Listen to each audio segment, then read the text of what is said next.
যদিও সাধারণত আমরা বলি যে এই পৃথিবীতে দুই ধরনের মানুষ আছে, স্ত্রী ও পুরুষ, কিন্তু আমরা সবাই জানি যে স্ত্রী ও পুরুষ ছাড়াও এই পৃথিবীতে আরো এক ধরনের মানুষ আছে, যাদেরকে আমরা তৃতীয় লিঙ্গ অথবা হিজড়া নামে চিনি।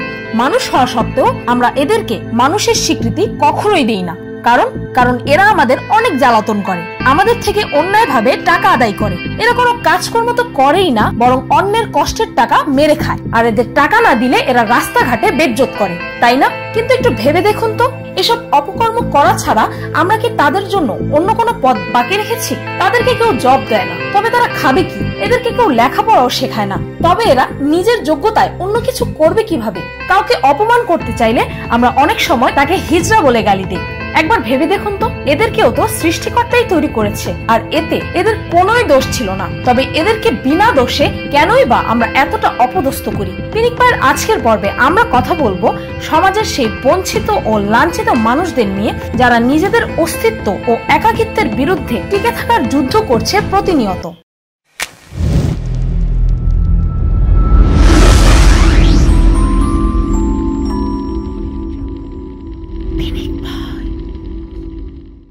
প্রথমে জেনে নেওয়া যাক যে হিজড়া আসলে কি।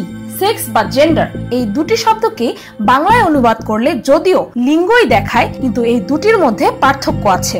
সেক্স হচ্ছে একটি মানুষের শারীরিক লিঙ্গ, অর্থাৎ তার যৌনাঙ্গ, আর জেন্ডার হচ্ছে একটি মানুষের মানসিক লিঙ্গ, অর্থাৎ সে মানসিকভাবে যে লিঙ্গের মানসিকতা অনুভব করে।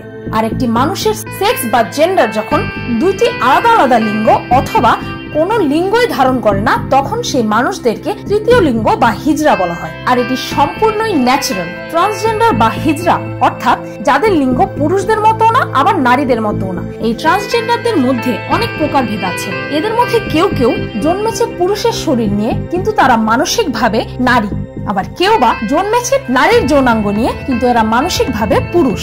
এটা তাদের কোনো চয়েস না, বরং প্রাকৃতিক ভাবেই তারা এমন। আর এই ভাবনাকে তারা ইচ্ছা থাকলেও পরিবর্তন করতে পারবে না। তবে এশিয়ান দেশগুলোতে যাদেরকে বলা হয় হিজড়া, তারা মূলত দুই লিঙ্গের মিশ্রণে জন্ম, নতুবা তারা কোনো লিঙ্গ বিভাজনেই পড়ে না। প্রতি 100 জনে একজন মানুষ এই তৃতীয় লিঙ্গের হতে পারে।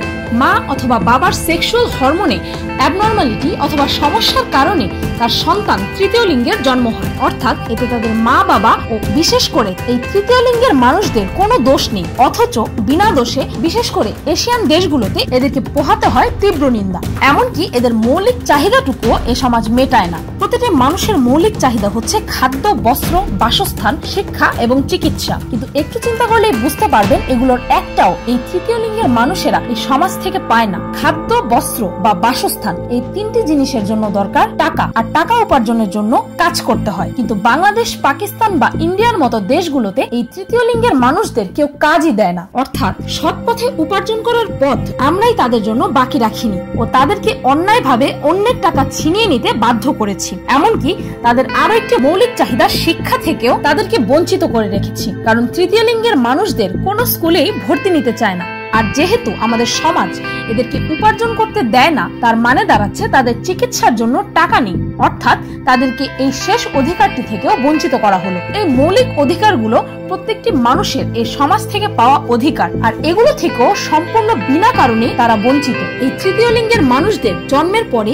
বাবা মা রাস্তাঘাটে ফেলে রেখে চলে যায়, আর তারপর থেকে এই পৃথিবীতে এরা সম্পূর্ণই একা, এমনকি তাদের জীবন সঙ্গীও নেই। এই একাকিত্ব কাটানোর জন্য ও নিষ্ঠুর এই সমাজে বেঁচে থাকার যুদ্ধ করার জন্য এরা নিজেদের লিঙ্গের মানুষদের সাথে সবসময় একত্রিত হয়ে থাকে। এদেরকে নিচু ভাবে বা অসম্মানীয় ভাষায় আমাদের মতো তৃতীয় বিশ্বের মানুষেরা এদেরকে হিজড়া বলি। আর যখনই আমরা হিজড়া শব্দটি উচ্চারণ করি বা শুনি, তখন বেশিরভাগ মানুষের মনে এক ধরনের ঘৃণা, বিরক্তি ও অস্বস্তি কাজ করে। মনে পড়ে যায় এরা কিভাবে অন্যায়ভাবে মানুষের টাকা ছিনিয়ে নিচ্ছে, জনসম্মুখে নোংরা নাচ দেখাচ্ছে, বিয়ে বাড়িতে যে হইচই করছে, নোংরা ভাবে হাততালি দিচ্ছে। এদেরকে টাকা না দিলে এরা আমাদের গায়ে হাত দিচ্ছে, এমনকি তাদের যৌনাঙ্গ পর্যন্ত সরাসরি দেখিয়ে দিচ্ছে। কিন্তু এসব করার জন্য আমরাই কি তাদের বাধ্য করিনি?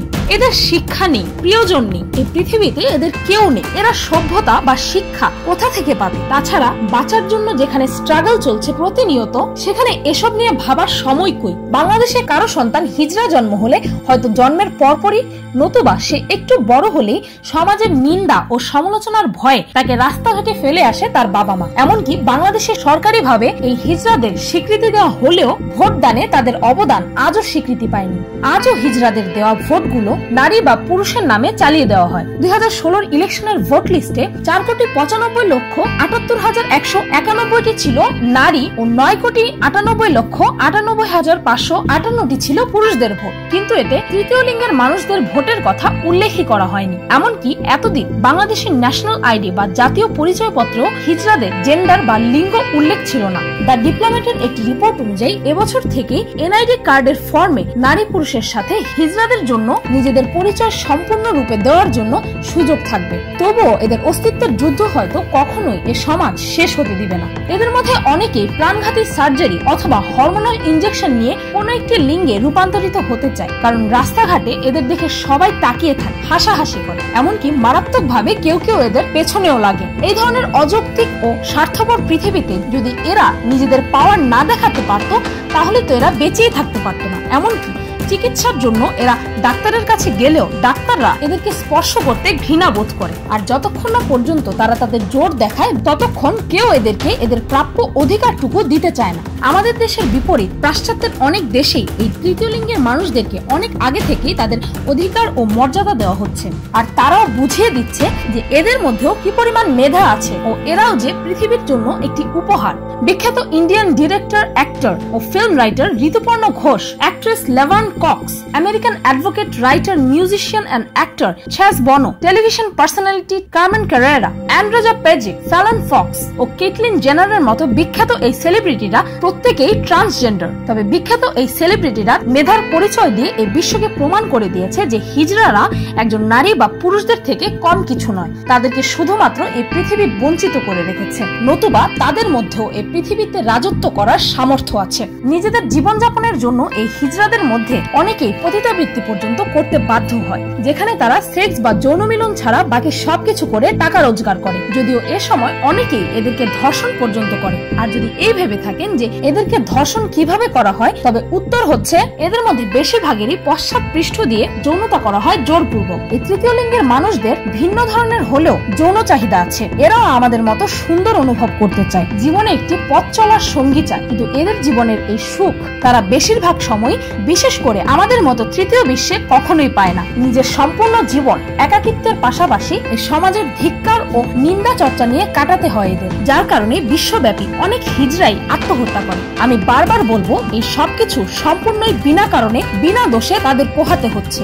আর আপনার মধ্যে যদি খানিকটাও লজিক থেকে থাকে, তাহলে আপনিও আমার সাথে এ বিষয়ে একমত থাকবেন। ভুলে যাবেন না যে এই তৃতীয় লিঙ্গের মানুষদেরকেও মহান সৃষ্টিকর্তাই সৃষ্টি করেছেন। এদেরও সুখ দুঃখ আছে, হাসি কান্না আছে, কিন্তু এর সমাজ সম্পূর্ণই বিনা দোষে এদেরকে সবকিছু থেকে বঞ্চিত করে রেখেছে। এই তৃতীয় লিঙ্গ নিয়ে জন্ম হওয়াটা কি এদের দোষ? যেহেতু সৃষ্টিকর্তা এদেরকে সৃষ্টি করেছে, তার মানে এই পৃথিবীতে এদেরও প্রয়োজন আছে। এরাও কিছু কিছু জায়গায় আমাদের থেকে অনেক দিক থেকে এগিয়ে আছে। যেমন এদের শরীরে আমাদের থেকে বেশি শক্তি আছে। এরা পৃথিবীটাকে নারী বা পুরুষ থেকে ভিন্ন এক দৃষ্টিভঙ্গিতে দেখার কারণে নাচ, গান ও চিত্রশিল্প সহ অন্যান্য ক্রিয়েটিভ কাজ এরা এমনভাবে উপস্থাপন করতে পারে যা আমাদের পক্ষে সম্ভব নয়। আর কখনোই ভুলে যাবেন না যে সৃষ্টির প্রতিটি অংশেরই এই পৃথিবীতে প্রয়োজন আছে।